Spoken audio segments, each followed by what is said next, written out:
Gurgles and Bugman. Posted by One T Think Straight. After my last experience, my parents reminded me of another story from my childhood. When you're 5, your mind lacks the experience to make informed judgments, or connect things which aren't obvious. Over the years, the details get fuzzy and forgotten. Speaking with my parents the other day, they cleared the cobwebs burying this story. I remember now much too clearly the story of Gurgles and Bugman. I just started kindergarten that year. Everyone's a friend when you're 5, so I had no shortage of classmates. But coming from a poor family, I didn't get to see much of them outside of school. My parents spent all their waking hours trying to make ends meet and didn't have time to ferry me from house to house.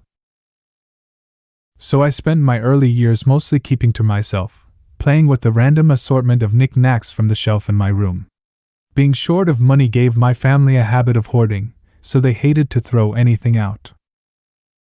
One particular item on the shelf was a small, old-fashioned TV set. A wooden veneer box about 2 feet wide by a foot tall, it had a curved glass screen that took up half the front panel. Beside the screen was a large chrome dial used to switch channels. At the top sat an antenna formed by 2 terribly twisted wires. When my boredom made me turn it on, I'd usually just get static and snow on that glowing black and white screen. I'd twist the heavy clicking dial hoping to pick up some local broadcasts. Mostly it would be some ghostly images and incoherent sound fragments. But one channel was always crystal clear. It was the Gurgles and Bugman show. Gurgles was a clown, but not a common one. He wore a thin black suit that draped his tall skinny body with a matching tie, and oversized novelty clown shoes to complete his distinctive outfit. His pupils were completely black like polished ebony marbles with no trace of white around them. Black face paint around those eyes, and across his cheeks and mouth, made him look like a manic, grinning skeleton. It was only the crazy crop of curly hair sprouting off the sides of his head that gave him a more human look. As much as Gurgles freaked me out, Bugman scared me more. He was short and round, like a hunchback dwarf, with a dark cape. He had prosthetics covering his eyes to make him look like a fly, and a mouth that was rotated 90 degrees and open from side to side.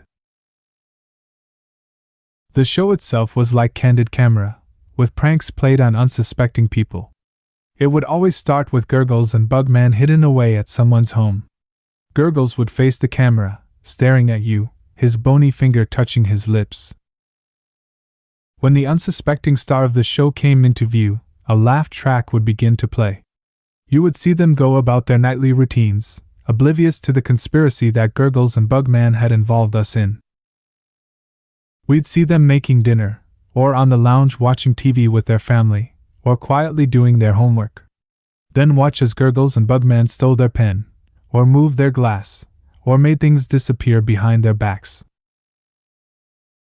The camera angles would change as Gurgles and Bugman shifted their hiding place from the dark corners of a room, to the cupboards, to the ceiling, or under the furniture, all the while looking back at you and winking. The closer they got, the louder and more laughter from the soundtrack. Eventually, when everyone went to sleep, a victim would be chosen for their prank. Waiting in the closet or under the bed, once their victim fell asleep, Bugman would crawl out and gently climb in beside them. His jaw would open sideways, and out would come a sharp straw that he'd stick in the person's neck. This always paralyzed their victim, because sometimes you could see them struggle if they woke and saw Gurgles and Bugman on top of them. The laugh track would then be extra loud and uproarious those few times the victims awoke. Gurgles would make faces at the camera while the audience laughed, and Bugman would use his straw to drink from the person's neck. When the victim stopped struggling after a few minutes, and the laughter would turn to claps and cheering. With Bugman finished, Gurgles' face would fill the whole screen with his impossibly wide, sharp-toothed grin. Then he'd whisper, "See you again, son." The way those all-black eyes pierced through the screen always gave me the chills. I hated the show, but would be always too afraid to go near the TV while it was running. One day, the TV mysteriously disappeared from my room. My parents told my 5-year-old self that they sold it to pay some bills. I accepted that without question. I was kinda glad it was gone. But yesterday, when I asked them about that TV again, they exchanged nervous glances, then filled in some missing gaps from my childhood.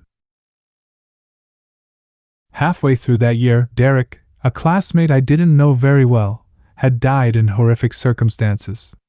He was murdered in his bed with a stab wound to the neck. No evidence of a break-in was ever found, so his distraught parents were taken into custody as the primary suspects.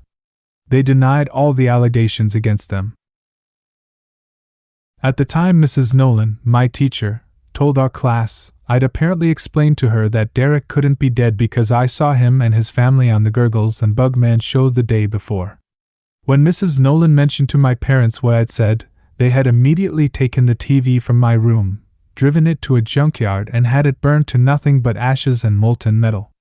That TV was in my room because it had always been broken.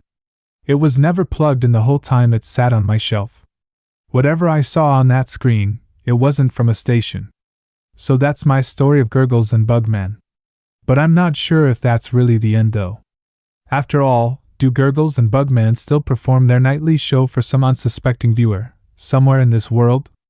And if so, who will be their next star?